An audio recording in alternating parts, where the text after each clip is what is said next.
to Was it speak. Niner on Niner crime? It seemed like that one was Niner on Niner crime, actually. In fact, there were two guys in Joe Montana jerseys beating each other. So, it was an odd dichotomy in the stadium. You saw some Raider on Raider violence, obviously, with the shooting, and there was Niner on Niner. So, I'm not exactly sure that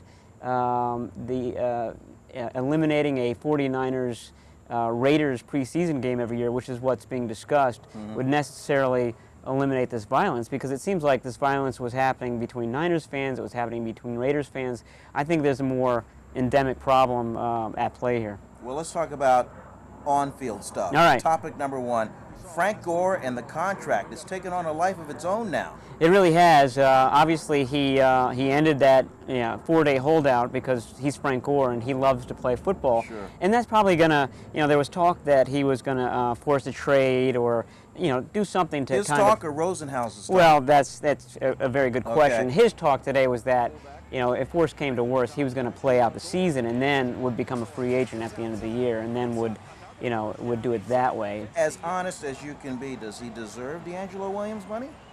I'm not sure anybody deserves D'Angelo Williams' money. I was a little shocked at the numbers he got. That's and that's what's 20 complicated. million guaranteed? Yeah, and that's what's complicating this matter, is that a running back who's not as good as Frank Gore got a huge contract, not as good as Chris Johnson either.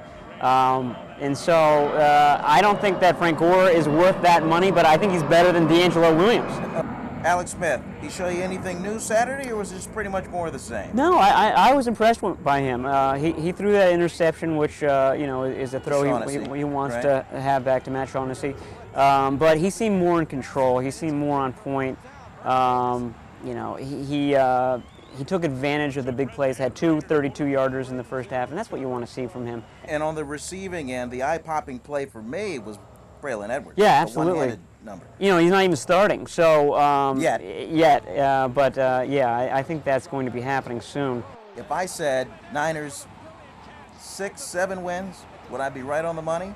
I think you'd be in the ballpark. Okay. As terrible as they looked against the Saints, they were probably a little bit better in that game, and as great as they looked against the Raiders, they might not be as good. I think it's somewhere in the middle there.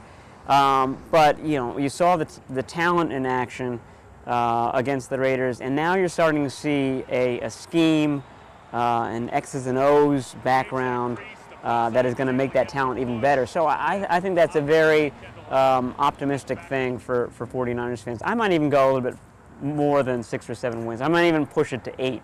Wow. Yeah, because of Harbaugh? Because and of Harbaugh. Stoic and because I think this is a team that's going to get better as the year goes on, as they play more together.